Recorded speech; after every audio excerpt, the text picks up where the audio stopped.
Well, howdy, y'all. Welcome back to yet another episode of Your Mom on Drugs, number 14 to Oh, be that is exact. amazing. Yeah. It is. I mean, some people have podcasts in the thousands, which is pretty incredible. But, for such a little fledgling like us, we're happy to be here. My name is Josh. I am the son. And this is Dr. Jennifer Seltzer, the mom on drugs. And we are here to talk today about a topic that we haven't covered before. What are we talking about today, Mom? Today we're talking about adaptogens. Ooh, adaptogens. That sounds like a fancy word. What are adaptogens? Well, you had proposed this topic and neither of us knew really what they were. So here goes. So when I started looking into what adaptogens are, I've got a couple of definitions or kind of what they are, but easy thing is that they're usually certain herbs or mushrooms that are thought to have health benefits. That's pretty non-specific and global. Or they also could be natural medicines that are supposed to increase the body's ability to deal with stressors like anxiety, fatigue, and trauma. And when we got into more looking at this, that's really, I think, a target area where people, utilize these adaptogens. And it's also thought to be a class of natural substances that may increase an organism's ability to adapt and avoid damage from various harmful factors. For example, the Latin word adaptere means to adjust or fit, and the Greek word gen means produced or generated. So it's like you're trying to adjust or fit against stressors that are generated or produced against your body and stuff. So I see, like, maybe if you get sick or you start kind of feeling out of sorts, like you have anxiety or depression, someone's going to come along and be like, hey, here's this herb or mushroom that you can take that's going to basically revert you back to your quote unquote normal state. Right. And I think I saw a lot with stress too, just, because we've become a much more stressful society, I think, in some senses and stuff. So that's definitely where it's been touted as well too. It can be found in both natural and synthetic sources.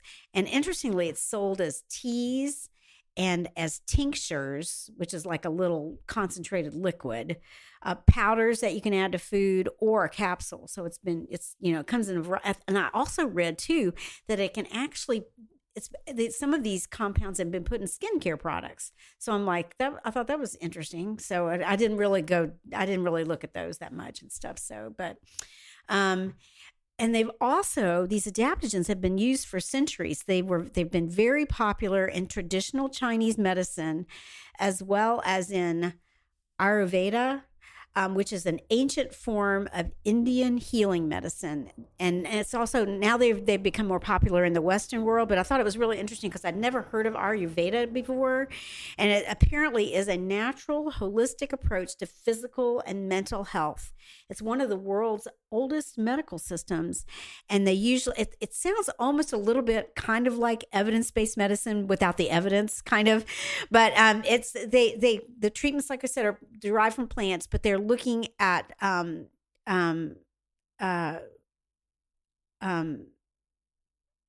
lost my train of thought. Oh my gosh, I lost my train of thought. Oh, I'm so sorry. Would you please pardon me? So Ayurveda, it's a combination of using these products along with diet, exercise, and lifestyle to have this more balanced life. Okay, so essentially it's like, yeah, we have these adaptogens that will supplement alongside of having a quote unquote healthy life, which means getting good sleep, exercise, social connections, kind of the stuff that we advocate today, right, in the modern world. Right. But you said it kind of looks like evidence-based evidence without the evidence. This might be a good time for an overview for some of our listeners of what we mean by evidence-based. I think a lot of times because I know we're going to be talking about the clinical literature around some of these substances, or lack thereof, but it might be a good idea to talk about when we say evidence-based medicine, what do we mean by that? And then what are the various types of studies and evidence you might want to look for something to be more strongly evidence-based versus non-evidence-based. don't know if you want to give a brief overview. Sure. And so evidence-based medicine means that we have data on a particular topic that's been researched, that it's not just based on somebody's word of mouth or somebody's particular experience with a particular medication or supplement, but that there has been an actual trial set up. The gold standard of trials is what we call a randomized control trial. And so what that type of trial does is it takes the substance that you want to study and usually pairs it up against a placebo or maybe another active medication that's already been established. But you're looking then for statistically significant differences between these two treatment arms. And again, trying to keep the two treatment arms as balanced as possible so you don't have any confounding variables. What that means is any distractors from the data, so that if you see a difference between those two treatment arms, you can feel pretty confident with the statistical results that it's due to the thing you're looking at. I see what you're saying. So you might have 1,000 people in arm A, 1,000 people in arm B, and you might want them to be looking very similar in terms of a population, like Yes. the equal number of men and women, Yes. kind of an average age that's similar, maybe Right. similar blood pressure. So Similar disease states, yes. Yeah, because you don't want to pick like a population of entirely quote unquote healthy people and then a population of all diabetics, for example, Right. because that would be a very skewed Right. result. And then you don't know how to interpret that type of data, and stuff. So And so let's say we have one of these roots that you talk about, or shrubs or herbs, like you give them,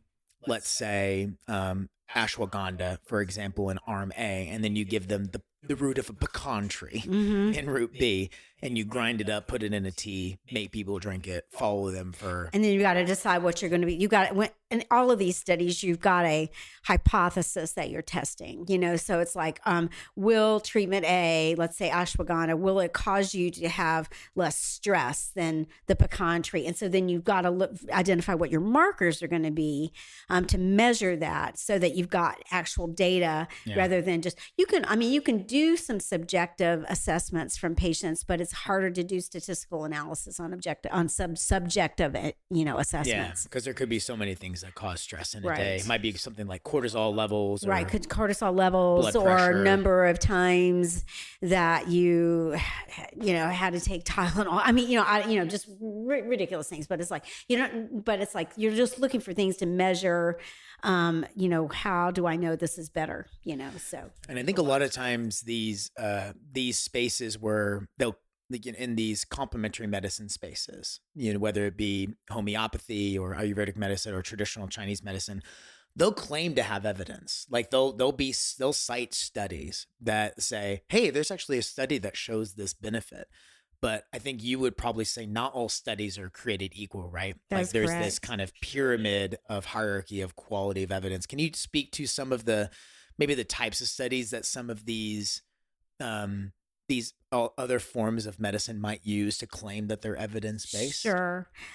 So kind of maybe on the bottom of the pyramid per se would be things like a case report, or maybe, or just kind of a random, saw this kind of thing. And a case report is usually something happened in a particular patient, and then you describe that particular patient and what happened, but you can't really draw any bottom line conclusions from that you can apply to a general population. And then you're going to move up into things like maybe an open label trial. What that means is that you don't have any control group or anything to compare it to. You're just recording data and just seeing what happens and stuff. And but you really don't know if it's really better than anything else. You do have trials too, where you take a point in time and you look backward. They're called retrospective trials. So you already have the data in the front, but then you're looking back, kind of dredging through maybe old reports, maybe it's hospital files or old reports, looking to see if you can see any trends that might have caused this. And those are not as strong as a randomized control trial. And then randomized control trials, like I said, are the gold standard. But above a randomized control trial are things that are called either meta-analyses or systematic reviews. And systematic reviews are better than meta-analyses, because systematic reviews will go through the literature. They will find clinical trials that look like each other so that they can then make assessments and draw conclusions from the results of these trials to then give you this broader, like, this is what the body of literature says about this subject. And so it saves you some time from having to go do a literature search on that particular topic. And then you get kind of what are some experts thinking about this, because they'll put a panel together of experts to do these systematic reviews. Meta-analyses are the same kind of thing, but that what meta-analyses, how they differ from a systematic review is that they actually find trials. Maybe it's something has less, maybe individual trials have less patient population in the trial, or it's just a harder subject matter. It's harder to get people in that particular trial, and they'll pool the data together and then do statistics on them. But then they make a lot of the trials in which they pulled those data from may not have been similar. And so then that can really kind of skew your results as a result. Like the dose that they give someone could be different, the frequency in which they give, or the patient, even the patient populations can maybe look a little different and stuff. And then the top thing that you'll see on that pyramid are guidelines, which again, we see those a lot in clinical trials. And again, it's a group of experts in a particular area on a particular topic, and they take their expertise as well as the literature, and then they create this guideline that will then kind of give healthcare providers teeth on which to make decisions as far as healthcare is concerned. I think that's great. I think my last one that I want to bring up is usually one of my favorites, because I think a lot of people in this space of claiming to be evidence-based use a lot, whether to glorify something or to demonize something, is that they'll use either animal studies or rodent studies or toxicity studies, where I think my favorite example is artificial sweeteners. I think there has been this claim going around, I think it started maybe a couple of years ago, that things like aspartame in Diet Coke, which if you've been listening to this podcast, is the Mom on Drugs favorite drug. And they basically said that it is carcinogenic, like this artificial sweetener, and that you should be careful when drinking it. But when you really look at the data, the only reason it's carcinogenic is because they cited this rodent study to basically figure out how much of aspartame can we give these rodents before they start developing cancer. And when you look at the math and you look at how much you would have to give a human in order for this risk to actually appear in a human population, they would have to drink 12 Diet Cokes a day. A day, not a week, not in a month, a day. You would have to drink that much to get the proper amount of aspartame or artificial sweetener to increase the risk to be slightly carcinogenic. So you'll see a lot of studies out there either glorifying something or demonizing something, sometimes based on just an animal study or a toxicology study that's literally just determining the amount where it's dangerous, and which is obviously important, but people can really take that information and skew it for bad or for good. Right. So as we mentioned earlier, the adaptogens, they're marketed commonly today to help people who are facing difficult physical or emotional circumstances. And they're also marketed to help prevent overtaxing the body's energetic resources. And they've been used in sports medicine, and they've been even marketed online to counter aging or chronic fatigue syndrome as well too. But there's really limited scientific evidence to support their use for either exercise recovery or stress relief or immune balance. And they are not regulated by the FDA. So they're in a supplement space, supplement, correct? And so yes, so they aren't regulated. And so what that means is, not only do you not have clinical trials associated with these agents that let you know whether or not it's safe and effective, but also there are no purity standards for these agents. So that means that every bottle that you buy of cordyceps may not have the same amounts in each tablet or capsule, or the tinctures that you buy may not be the same in each bottle, because there are no standards that they need to follow in order to make them. I thought it would be a good idea for us to just kind of talk a little bit, since a lot of the adaptogens target stress relief. I thought it would be a good thing for us to just kind of briefly, and I am not an endocrinologist. I'm not good at the immune system, but I can tell you what the literature says as far as stress is concerned, as far as how our bodies adapt to stress. So one of the simplest definitions for stress that I found was it's the body's way of responding to any kind of demand or change. So when we're stressed, our body releases chemicals into the blood that gives a person the energy to fight or escape. It's that fight or flight mechanism. And we can all think about those times when we're like, we've been faced with an angry dog, or, somebody coming at you with a knife, whatever, we're going to run. So stress that increases and it doesn't result in either that fight or escape result can build up, and it could cause health issues. You could have increased blood pressure, or it can make your heart work harder. And so you could have some effects on your mental and physical health.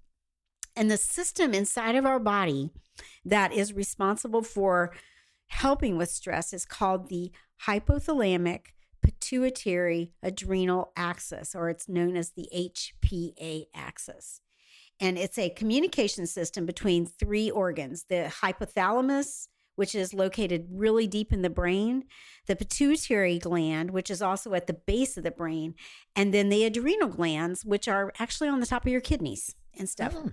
So, and so they talk to each other, and they've got a feedback loop, so that if you understand what our bodies have several feedback loops in them, but we're just going to target on this one today.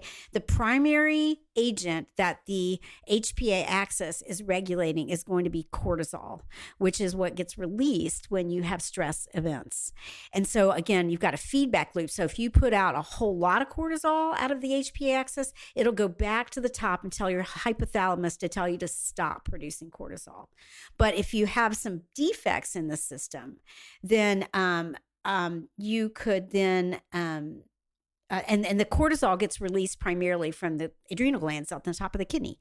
But if you have something, you can have that function, that axis can become dysfunctional. You can have too many stresses, so you can have constant increases in your cortisol levels, and it doesn't tell the system to shut off.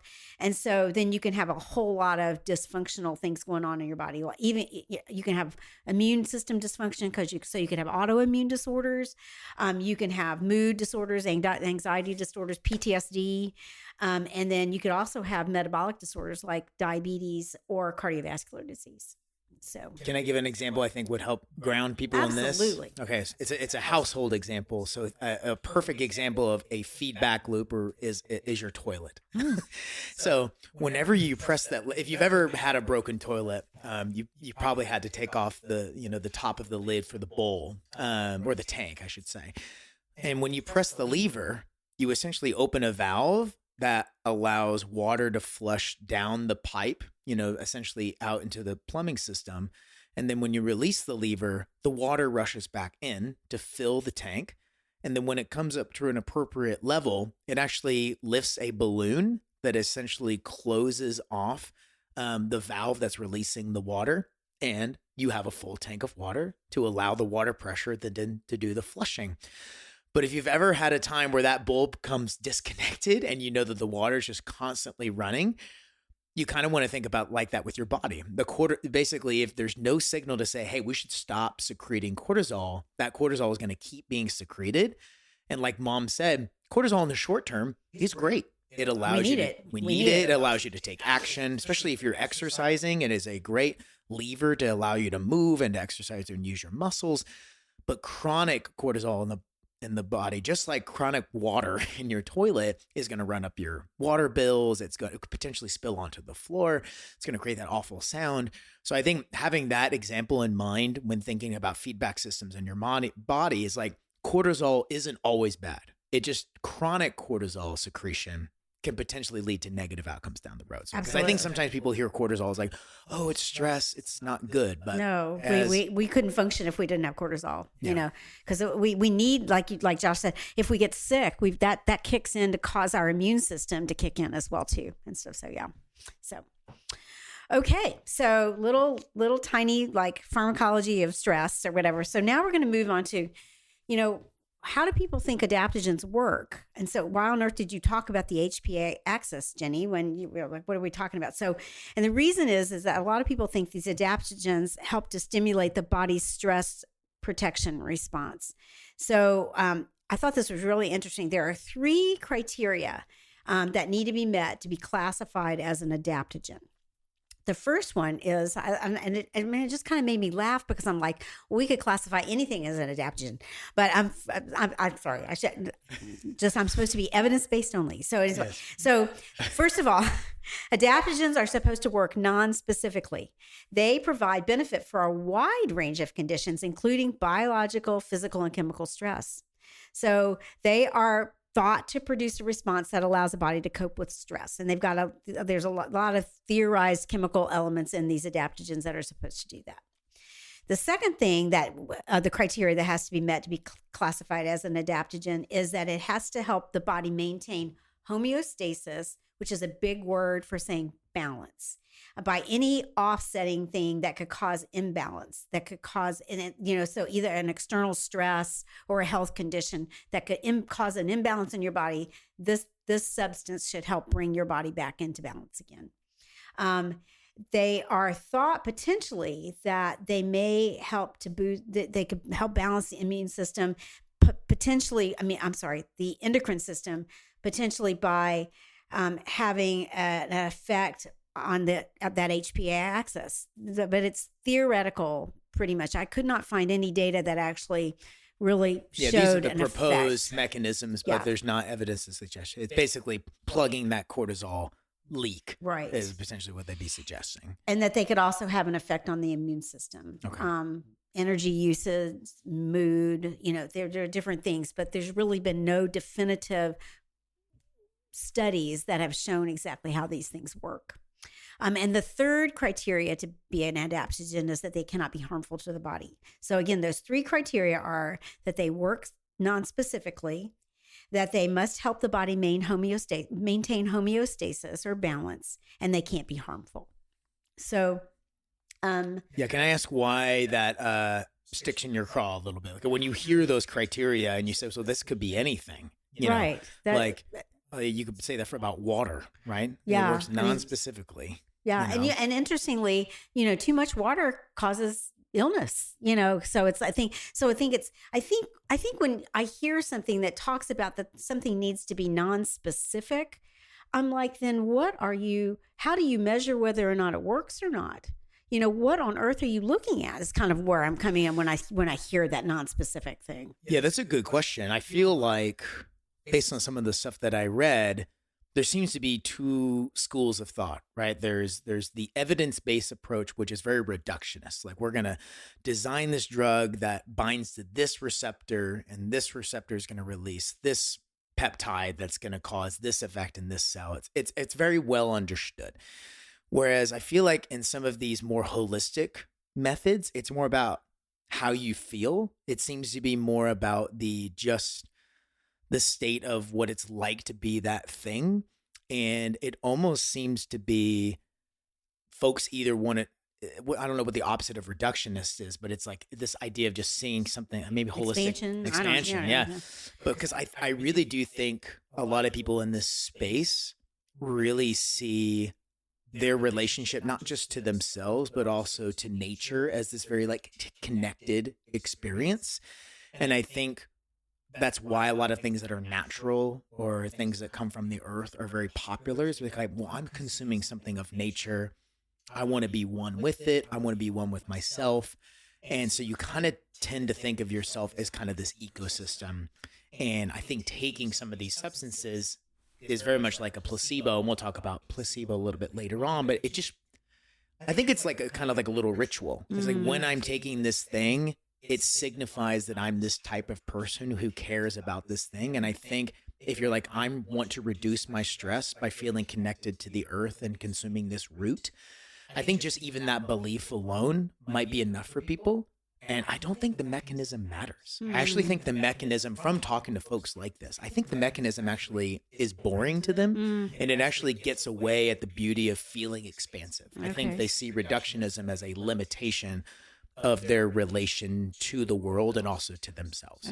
Where someone like you and me is like, you can't really claim that it works. And I don't think for folks like this, that's what matters. So I could be talking, I apologize if I'm misrepresenting somebody's view on this, but I just think that there are two different ways of talking about health and medicine. So I don't know how you feel about that or how you would well, respond I mean, to that. I just think that, and we'll get into this, but it's like, nothing that we ingest into our bodies is completely without some sort of side effect, adverse effect, or whatever and stuff. So I think, or drug interaction, even these supplements, if you're having to take other medications, it could potentially cause a drug interaction as well too. So I think that we can't assume that just because we're taking something, it doesn't mean that it's innocuous or like harmless. What's the quote that you said? If there's no side effect, there's no effect. Right. Yeah. So, and I share the view of my mom. It's like, whether you're putting something in your mouth that's natural, pharmaceutical, or synthetic, it's still going in your body and it's doing something. Right. Whatever your belief about it is, it's still a molecule that's doing something in your body. And that's kind of how we approach it. So we don't see a difference between ashwagandha and acetaminophen. Like these are two molecules or substances that you put in your body that have an effect. Right. Regardless of the ancient wisdom that it came from, or we're not trying to disrespect it, but it's just the idea we don't see a difference between the two. And I think it's just it's a lot of medications that are prescriptions that are approved came from plants, plants, different types and stuff. So aspirin came from the bark of the willow tree, and stuff. So That's true. And I think Taxol is it's an anti-cancer drug that came from, I think, bark of I can't remember, another bark of a tree. Yeah. But a lot of these things are great starting points, and then you use the evidence-based method to find out if they had an effect. And then you can also find the chemical within the bark that is like, oh, what is the specific chemical within this bark that is actually useful? Right. And then you can help manufacture that. And I think too, on another class of medications that may be a greater, a better comparator for things like the adaptogens would be some of the psychiatric medications, like for schizophrenia or psychosis or bipolar disorder or anxiety. Some of them have specific mechanisms, so we know exactly which neurotransmitter they're targeting, or drugs in epilepsy. But sometimes we don't necessarily know. And so even though we don't exactly know the absolute mechanism of action, there are scales and things to measure that when that patient is administered that medication, that we can see that they are actually, there is actual a numerical value that can be measured to see that they're getting better based on that, taking that medication and stuff too. So. I like that. Yeah. And I think, going from the objective, like we're trying to try to put a number on everything to give something an objective measure, because I think a lot of times in evidence-based spaces, we kind of discount our subjective feeling. It's like, well, you could feel a certain way depending on a lot of different reasons, which is why we do randomized control trials, right? Like placebo will be having a certain belief about what they're taking versus the drug of interest. And then you compare the two. Right. And the last thing I'll say, because I know we've been talking about this, but I think it's really interesting. I think there's also kind of this bias of like, well, that's Eastern medicine. This is like Ayurvedic or traditional Chinese. And then we have Western medicine over here. But just to remind everybody that in Western, quote unquote, medicine, we believed in the four humors. We also believed in this balanced system that you had to balance everything. George Washington was famously bled to death because he thought that he had bad humors inside of them. And they thought that you needed to do bloodletting to get some of those humors out, which is a terrible technique. Do you want to tell your... No, that doesn't apply here. Sorry. We'll come back to that. But it's this idea that we've inherited a lot of these ancient systems because a lot of times the people who survived taking these things were alive to tell the story of the things that they did or they took. So the person who survived the bloodletting, the person who survived when they took, Asian ginseng, can now tell the story. I lived because of this. But you don't get to hear about the people who died because of that. So a lot of times, a lot of these traditions live on because the people who were alive. And there could be some truth to some of the claims that they make, but that's why, we believe that the evidence should also confirm those people's stories. We never want to deny those people's stories, but we also want to say, is that really what's going on? Right. So again, just a reminder, adaptogens don't prevent stressful events, but they are thought to improve the body's response to stress once it happens. I'm just looking to see. I've really pretty much I'm looking at my notes here. So, because I obviously am not speaking completely off the cuff or on the cuff or whatever and stuff. So, so I think we've covered all this stuff. So anyway, so now it's like, you're like, well, what are adaptogens? And so that was interesting. It's like, because I really didn't know what was considered an adaptogen. Like, what specific substances are adaptogens? Like, how do you get into this club? Yeah. What do you take that makes you say I'm an adaptogen user? So I identified 10 different agents, and again, there's probably more, but these seem to be the ones that were cited in the resources that I was looking at most commonly. And so I put them in alphabetical order, not in any order of use or importance, but just kind of what I found in the literature. And basically what I did was I looked at the name of the agent and we, when we do our podcast, we don't really get caught in the weeds too much about how things work or dosages and stuff. But it's just kind of a global kind of like, this is what we found, and this is why these things are considered adaptogens. So the first one, and I may butcher a lot of these names, but the first one is Astragalus membranaceus.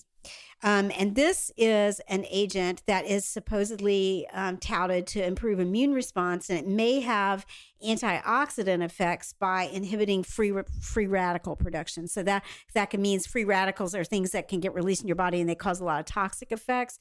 And so if it had these antioxidant effects, it could maybe help. And so again, you've got some, and let me also say, as I went and looked at all of these adaptogens, especially in one of my more respected resources, they've been used in a ton of different disease states, but there aren't data necessarily to confirm that they're actually effective, so. Okay. So they're purported to be used for things like, improving immune function or, controlling. These are the mechanisms. And here's the uses, some of the uses for astragalus. Yeah. Sorry. It's okay. Cancer, or it could protect against heart disease or aging or upper respiratory tract infection it could prevent. But there aren't really any studies that really support this. The studies that are available for this particular agent are older, they're lower quality, and they really don't have any data that really recommend its use for any indication. And as far as adverse effects associated with this agent are concerned, the thing that I found that stood out most was allergic reactions and stuff. So astragalus is one agent. The next one is cordyceps. I thought this was really interesting. It's actually a fungus, but even though it is a fungus, which would be more like plant-based kind of, or nature-based, kind of say more natural. They're very different than plants. Yeah. Sorry, Mr. Biologist. It's nature-based, or it's not an animal anyway, but it's actually, interestingly, cordyceps, what I found was that it's primarily made in a laboratory setting for commercial use, even though it's a fungus. So I thought that was really interesting. And it has immune boosting and suppressing properties. And it, again, in animals, they thought maybe it had some anti-cancer effects, or could it possibly improve heart health or anti-aging? But there were no well-controlled trials that supported this. And it also can cause a lot of gastrointestinal adverse effects. It can cause constipation, diarrhea. It can also cause dry mouth and some abdominal discomfort. So again, like I said, they're not without some things that go along with them. The next one is called Eleuthero, Eleuthero, or Siberian ginseng is another name for this one. And it has proposed that it could possibly modulate that HPA axis and help control cortisol levels, as well as nitric oxide as well too, which is in I think it can have effects on the heart, improvement in nitric oxide. Yeah, helps with blood flow and vasodilation. So it is actually labeled an adaptogen and potentially could be used for stress. Other things that potentially could be used for because of its maybe immune modulation type stuff is rheumatoid arthritis or flu or upper respiratory infections. But again, like I said, no data are available. And it is another agent that has a lot of gastrointestinal, maybe adverse effects associated with it. Another one is called reishi. It's got a scientific name as well, but we'll just leave it for reishi. It touts itself as its mechanism of action as having immune boosting effects. So could it be used in reducing stress or or reducing the incidence of upper respiratory infections? Again, limited clinical studies, and side effects that I saw with it were dizziness, dry mouth, and it can also be a skin irritant. The next one is called holy basil or tulsi. It supposedly has anti-stress effects without a real specific mechanism of action being described. So does it improve stress or reduce stress or improve anxiety? Those are the things that it's touted for. But again, limited clinical trial data. And it can also cause diarrhea and nausea. Panax ginseng is the next one, or Asian ginseng. It has some antioxidant effects potentially, or anti-fatigue effects. Could it be an adaptogen and have anti-stress effects? It has shown some potential effects on the HPA axis in animals, but we don't know whether or not that happens in humans or not. So does it improve physical performance, or can it help with chronic fatigue syndrome or fibromyalgia, or improve cognitive function, or could it protect against the flu? Those are things that it's touted to be used for. Again, limited clinical trial data. There's also, so that's Panax ginseng. There's also a Panax quinquefolius, which is known as American ginseng. It's going to be similar to Panax ginseng as far as what it's touted to be used for. There is some clinical trial data with American ginseng, with the results being mixed, and it was also, the data were older with smaller sample sizes. So again, if you saw something that was maybe effective in 2003 or 2005 and it's 2025, why haven't we seen more? So that always, when I see things like that, it makes me think, it may not have been as good as they thought it was initially and stuff when they studied it. Yeah, I think another thing along with the idea of evidence in clinical trials is like, you want to have results be repeated. Like, one study can say we have a positive or statistically significant effect, but if the other 9 don't, then it probably just means that study was a bit of a fluke. So if you should have an effect, you should see that most of the time with each study. It gives this idea that you're onto something. Great. That's a great point, Josh. So, and also I'm wondering too, is like, I know you need to go through your list. No, it doesn't matter. If these substances became more popular recently, I'm just wondering if the scientific community is catching up to studying these more rigorously. Like, if we have these kind of sparse studies from the past, I'm wondering if there's going to be renewed interest now that the market is, people are consuming these things more readily. Right. I'd say a lot of these started getting used after the pandemic. That was such a stressful time for the whole world and stuff. And so yeah. But I didn't really see a real uptick in a lot of the clinical trials with these agents. But again, because there were so many of them, and time limitations for us to prepare this, it just made it almost impossible for me to go through all the literature. But even so, the trials that were available, I was not really that impressed with and stuff. So, and somebody could certainly refute me on that as well. Rhodiola rosea is the next one. It supposedly has some adaptogenic effects and may improve mental and physical fatigue. It's been shown to provide protection from stressors in animal studies, but could it increase work capacity or decrease fatigue? Those are just things that it's been touted for, but the clinical trial data are ambiguous. And that's just like some might say maybe yeah, and then some might say maybe no. And so not everybody's saying the same thing. So the next one is Schisandra. Again, it supposedly has some adaptogenic effects. And in animal studies, it did show some increased concentration and endurance and decreased fatigue, but we cannot transpose results that we find in animal studies onto human beings. They're just not the same. We take those data from animal studies and then we do human clinical trial data to see whether or not we can repeat those results there, because we're not the same as animals. Our bodies are just not the same. So these again have that Schisandra again has limited clinical trial data as far as its benefits in physical performance, endurance, or stress relief. And then the last one is called, the scientific name is Withania somnifera. I should, anyway, but this is ashwagandha, and this agent is probably the one that people hear about the most.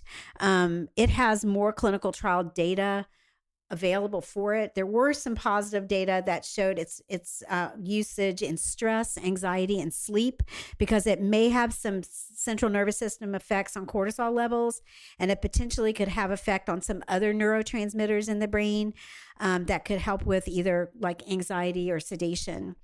And so it has been touted for use as an anti-stress agent, an antidepressant, an anxiolytic, which means an anti-anxiety agent, or possibly a sleep aid, and some other potential uses as well. It does have some gastrointestinal side effects, but and the one thing about ashwagandha that came out from more than with other agents was that this agent may have some liver injury associated with it. So the other things, you get a little upset stomach, maybe you have some nausea, you have some vomiting, rarely or whatever. But when you talk about liver injury, that's significant. And so this is not innocuous. So, and I did not take a deep dive into, is it dose related or is it duration related as far as the liver injury, but it's just something to be aware of.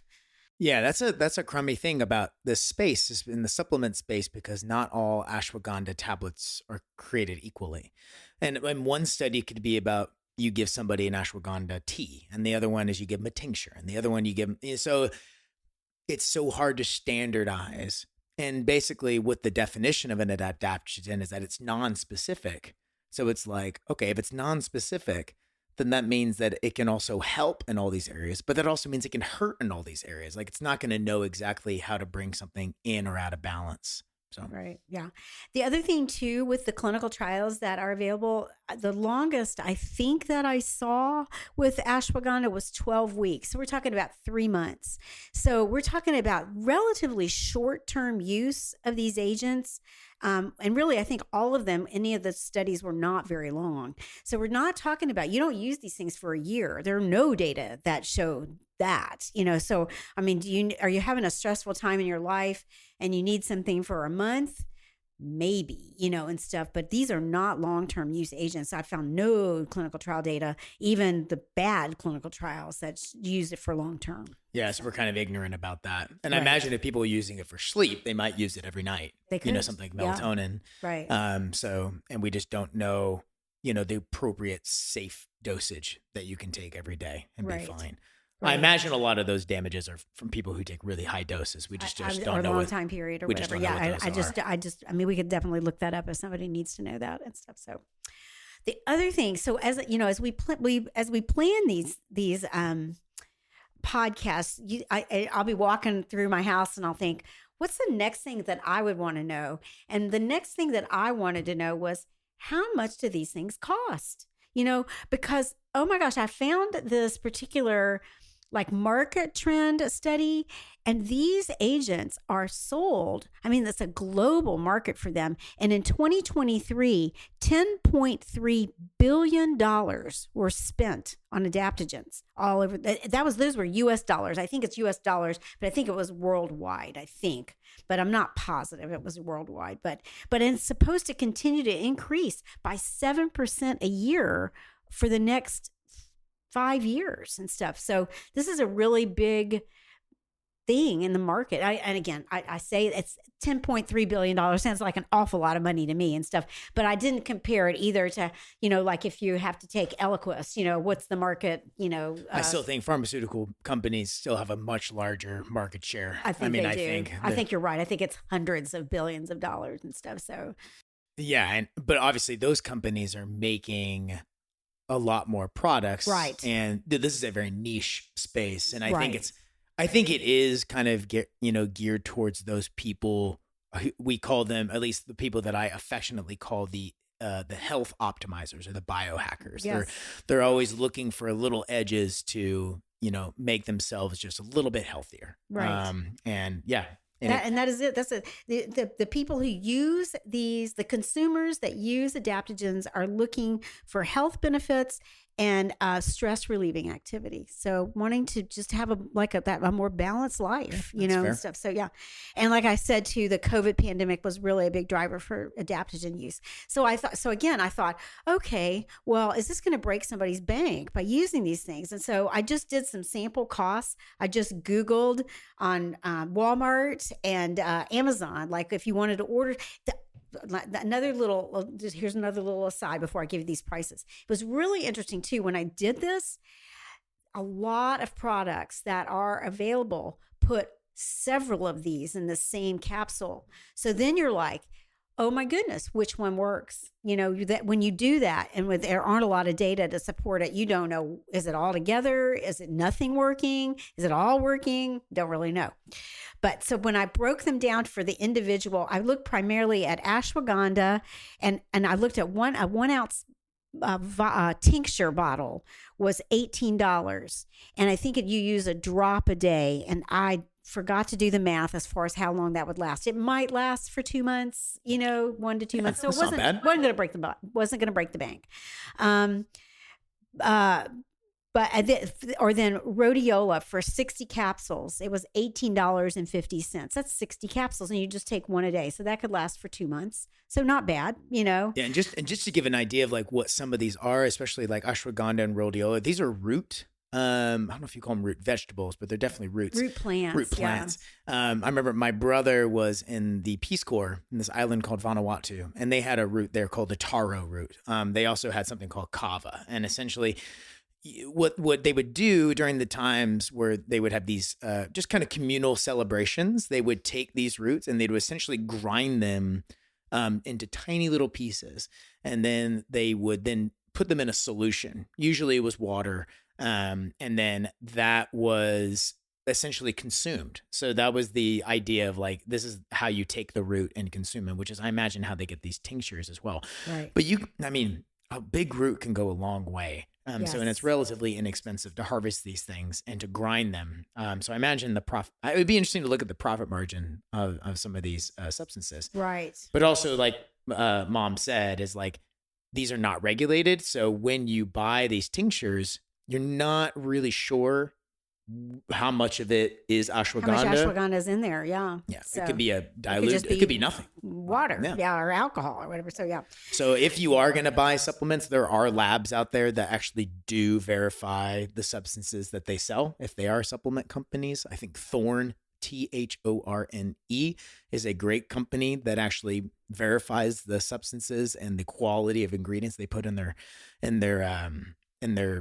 medicines. My generous calling them medicines, but like at least supplements. If you are going to buy supplements, make sure you're buying from a company that at least has been vetted and verified to produce things. And it's going to be a little bit more expensive because it does take effort to actually validate what you're making. Yeah, for example, there was an ashwagandha with 60 capsules for $24, and some of the combination products could cost up to $50 a bottle and stuff for 60 capsules and stuff. So yeah, the price was all over the board, but yet it wasn't like, you think of some of the prescription drugs that are really expensive. But again, usually it's for a targeted patient population, and it's going to be something that is, covered by insurance. So. Yeah. And this is even true of generics too. Like not all generics are created equally. Like some generics skate by on quality. Like they're not all created equally. So I'm not sure I agree with that, but no, it's true. Okay. I mean, just think about what it means to be a generic drug, and like, They're still regulated, though. The companies are still regulated, but they do have, even with a brand name product, you have a 10% margin, either overage or underage, in each capsule or tablet and stuff, and so that's considered still bioavailable. You know, I mean, All right. still I know this is bioequivalent. I know this is gonna be a future episode for us of talking about how drugs are made, you know, especially on the pharmaceutical side. And I think it's gonna be an interesting episode to discover about that. Oh boy, it's gonna break the purity bubble, probably with both of us. But anyways, okay. Yeah, let's keep anyway, moving on. We'll keep going with ashwagandha. I mean, with adaptogens. So we always like to try to find, are there myths or misunderstandings about the particular agent that we're talking about? And so I only really found two that I could see targeted for adaptogens. And the first is something that we've definitely kind of driven home, and that you know, that people feel like there's been scientific evidence that supports adaptogen use. And there may be some, but a lot of the results are ambivalent. And so I think that some of the deals are that the sample sizes are usually small.